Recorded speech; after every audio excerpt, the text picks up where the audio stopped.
परिवर्तनी एकादशी का व्रत बहुत ही पुण्यदायी माना जाता है। इस उपवास को रखने से मोक्ष की प्राप्ति होती है। इसके साथ ही सभी पापों का नाश होता है। धार्मिक मान्यताओं के अनुसार इस दिन भगवान विष्णु और माता लक्ष्मी की पूजा करने का विधान है। ओम नमः शिवाय। जय श्री कृष्णा।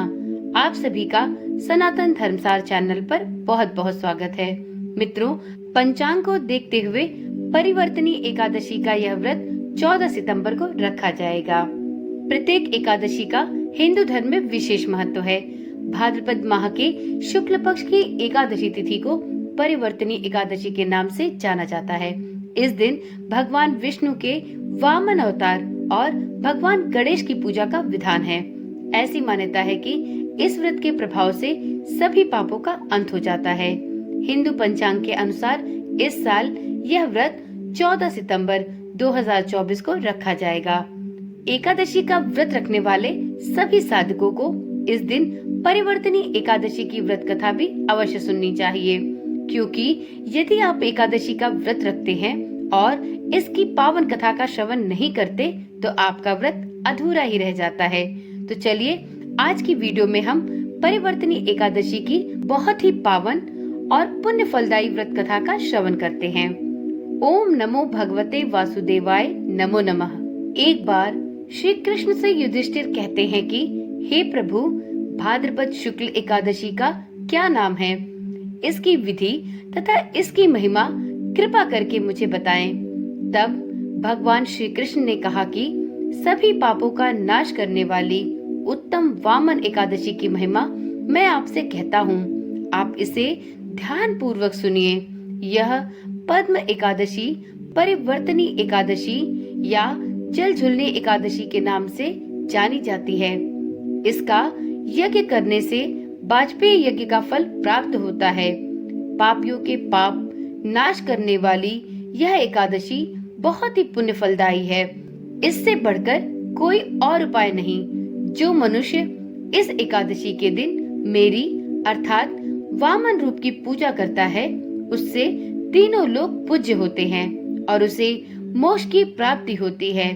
इसी प्रकार से जो मनुष्य मोक्ष की इच्छा रखता है, उसे इस व्रत को धारण अवश्य करना चाहिए।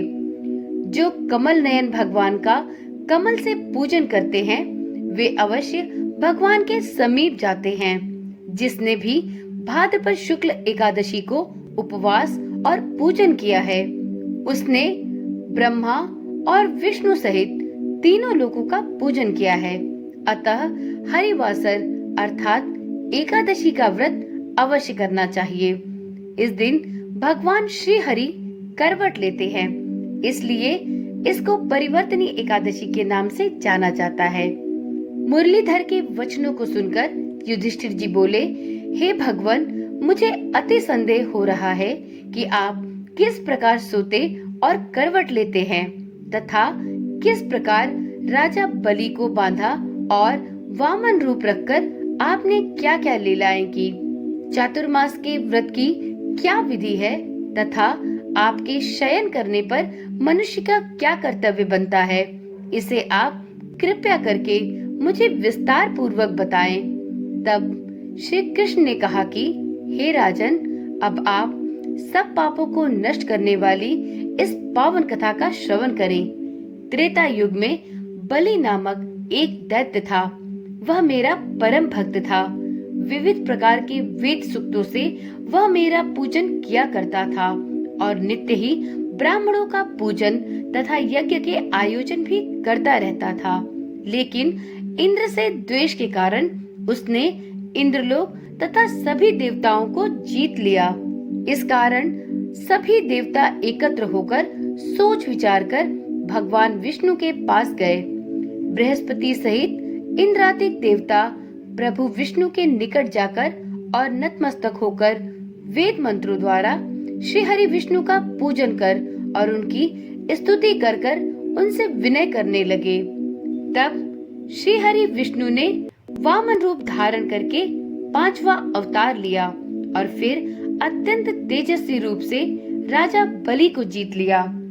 इतनी वार्ता सुनकर राजा युधिष्ठिर बोले कि हे जनार्दन, आपने वामन रूप धारण करके उस महाबली दैत्य को किस प्रकार जीता।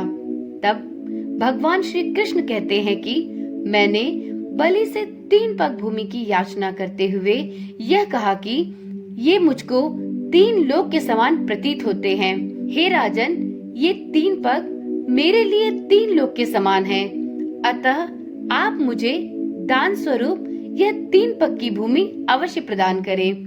राजा बलि ने इसे तुच्छ याचना समझकर 3 पग भूमि का संकल्प मुझको दे दिया और मैंने अपने त्रिविक्रम रूप को बढ़ाकर यहाँ तक कि भूलोक में पद, भुवलोक में जंघा, स्वर्गलोक में कमर, महालोक में पेट, जनलोक में हृदय, यमलोक में कंठ की स्थापना कर सत्यलोक में मुख, उसके ऊपर मस्तक स्थापित किया।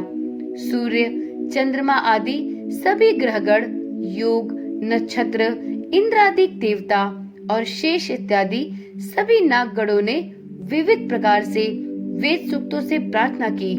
तब मैंने राजा बलि का हाथ पकड़कर कहा कि हे राजन, एक पद से पृथ्वी, दूसरे से स्वर्गलोक पूर्ण हो गए। अब तीसरा पग मैं कहाँ रखूं? तब बलि ने अपना सिर झुका लिया और मैंने अपना पैर उसके मस्तक पर रख दिया, जिससे मेरा वह भक्त पाताल लोक को चला गया। फिर उसकी विनती और नम्रता को देखकर मैंने कहा कि हे बलि, मैं सदैव तुम्हारे निकट ही रहूंगा। विरोचन पुत्र बलि से कहने पर भाद्रपद शुक्ल एकादशी के दिन बलि के आश्रम पर मेरी मूर्ति स्थापित हुई। इसी प्रकार दूसरी क्षीरसागर में शेषनाग के पष्ठ पर हुई। हे राजन, इस एकादशी को भगवान शयन करते हुए करवट लेते हैं, इसलिए तीनों लोकों के स्वामी भगवान विष्णु का इस दिन पूजन अर्चन अवश्य करना चाहिए। इस दिन तांबा, चांदी, चावल और दही का दान करना सर्वथा उचित और आवश्यक है। इसके साथ ही रात्रि को जागरण भी अवश्य करना चाहिए। जो भी कोई साधक विधि पूर्वक इस एकादशी का व्रत करता है, वह सभी पापों से मुक्त होकर अंतोगत्वा स्वर्ग में जाकर चंद्रमा के समान प्रकाशित होता है और अपना यशगान कराता है। जो साधक इस कथा को एकादशी तिथि पर पढ़ता या सुनता है, उसको 1000 अश्वमेध यज्ञ का फल प्राप्त होता है और श्री हरि के चरणों में उसे सदैव के लिए स्थान प्राप्त होता है। तो एक बार प्रेम से बोलिए, श्री हरि विष्णु भगवान की जय। तो मित्रों, यह रही परिवर्तनी एकादशी की अत्यंत पुण्य फलदायी व्रत कथा।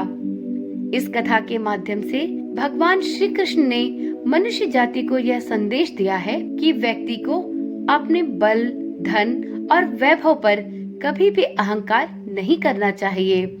उसका सब कुछ भगवान श्री हरि विष्णु के अधीन है। उसने अपने जीवन में जो कुछ भी प्राप्त किया है, प्रभु श्री हरि की कृपा से ही प्राप्त हुआ है। तो इस पर उसे अहंकार न करते हुए स्वयं को भगवान श्री हरि की भक्ति में लीन करना चाहिए। तो चलिए आज की वीडियो और आज की कथा यहीं पर समाप्त करते हैं। कल मिलते हैं एक नई वीडियो, एक नई कथा के साथ। तब तक के लिए ओम नमः शिवाय, जय श्री कृष्णा, राधे राधे।